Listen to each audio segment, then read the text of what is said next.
Bonjour, je suis content de vous retrouver. J'espère que vous allez bien. Aujourd'hui, je vous donne des conseils pour prendre soin de votre santé. Souvenez-vous que les conseils que je vous donne ne remplacent pas les conseils d'un professionnel de la santé. Je vous invite d'ailleurs à en consulter un. Vous allez trouver plusieurs des conseils que je vous donne aujourd'hui dans mon livre Plus jamais malade, mon approche globale pour un corps en santé. Alors, je vous montre le diaphragme qui a trois orifices. On a un orifice pour l'aorte et la veine cave inférieure. Ce sont des vaisseaux majeurs. Je dirais que ce sont les vaisseaux les plus importants de notre système sanguin.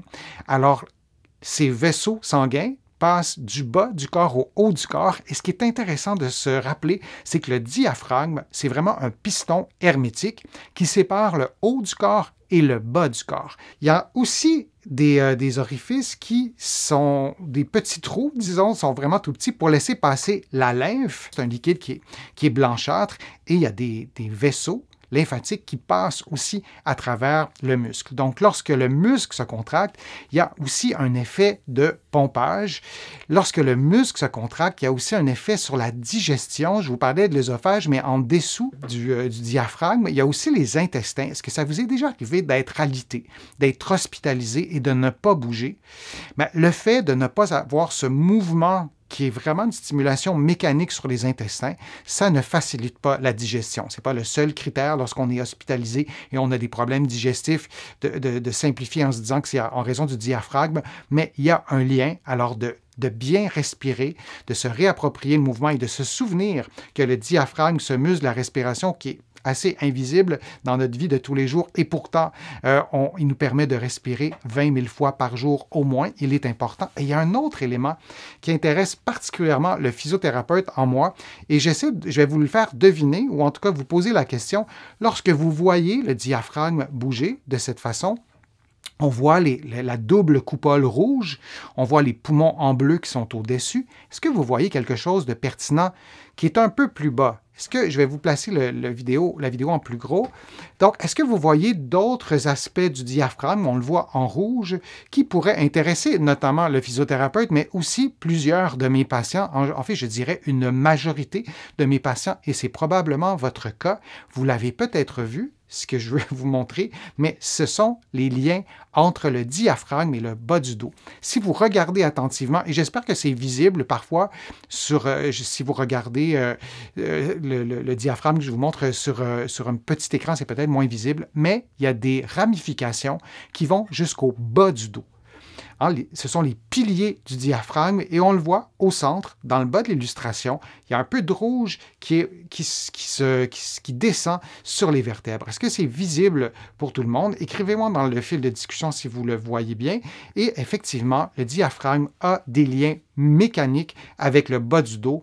Ce sont des éléments fondamentaux qui illustre l'importance du diaphragme dans la santé en général, mais aussi dans la santé biomécanique. Alors, de faire des exercices respiratoires lorsqu'on a des douleurs fortes au bas du dos, ça peut être fort utile, notamment en raison de ces liens entre le bas du dos et le diaphragme, et je vous le remontre encore. Alors, l'importance de la respiration diaphragmatique, on peut dire la respiration abdominale. Évidemment, on respire grâce au diaphragme. Si on n'a pas de diaphragme, on ne peut plus respirer.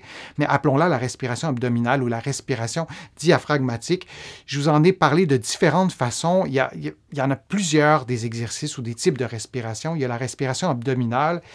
Je vais vous la montrer dans quelques instants. La respiration à 360 degrés, c'est une respiration. Si vous voulez la faire, vous placez vos mains sur votre cage thoracique. Je vous l'ai déjà montré pour les habitués de ma chaîne. Vous ne voyez pas mes mains, là, mais elles sont dans le bas de la cage thoracique. Et vous allez inspirer en gonflant le ventre et en mobilisant, en favorisant l'expansion de la cage thoracique, tant en latéral, sur les côtés, que devant, que derrière. Et vous laissez l'air sortir librement. Vous allez vous souvenir de cette respiration à 360 degrés lorsque vous serez stressé, tendu, vous aurez des douleurs musculo-squelettiques. Vous pourrez répéter, vous pourrez refaire cette respiration à 360 degrés et vous pourrez aller sur mon site web aussi pour vous rafraîchir peut-être la mémoire, je vous la montre clairement. Et la respiration carrée, c'est une respiration que je montre aussi dans le chapitre sur l'anxiété et le stress, c'est fort utile. Vous allez inspirer pendant 4 secondes ou 3 secondes, vous allez rester en apnée, donc sans modifier votre respiration pendant la durée équivalente.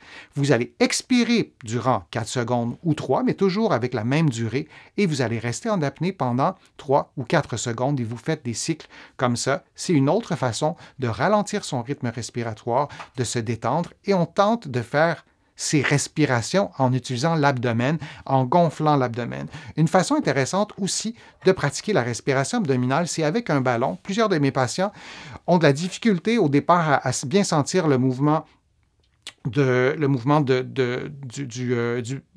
ballon, de l'abdomen qui va vers l'avant et va vers l'arrière. Vous vous installez comme vous le voyez à l'écran avec un ballon, mais vous pourriez mettre vos mains directement. Vous inspirez en gonflant l'abdomen, en gonflant le ventre, vous allez sentir vos mains qui vont vers l'avant et vous expirez librement. Faites ça pendant 5 minutes. Vous pouvez le faire coucher sur le dos.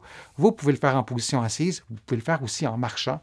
Ça a des bienfaits sur la détente. Vous l'avez vu, il y a des orifices qui laissent passer notamment des vaisseaux sanguins hyper importants, l'œsophage, des petits vaisseaux aussi qui transportent la lymphe. Il y a des liens avec le bas du dos, il y a des liens avec les intestins.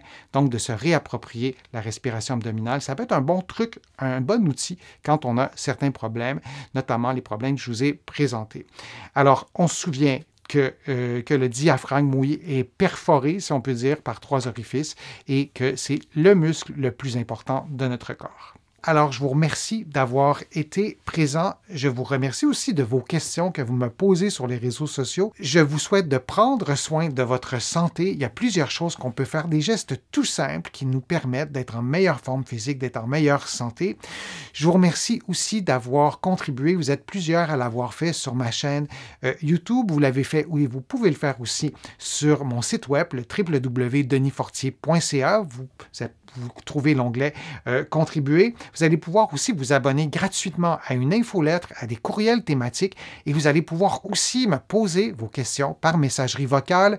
Vous cliquez sur l'onglet Poser votre question. Vous pouvez le faire aussi par clip vocal sur ma page Facebook. Je n'utilise cette messagerie que pour les clips vocaux, donc je vous invite à le faire de cette façon-là. Vous allez trouver tous les conseils que je vous ai donnés et beaucoup d'autres dans mon livre « Plus jamais malade », mon approche globale pour un corps en santé. Et il y a beaucoup d'autres conseils, beaucoup d'autres exercices aussi dans mes autres livres. J'espère que mes conseils vous auront été utiles. Je vous dis à une prochaine fois, à une prochaine vidéo et à bientôt.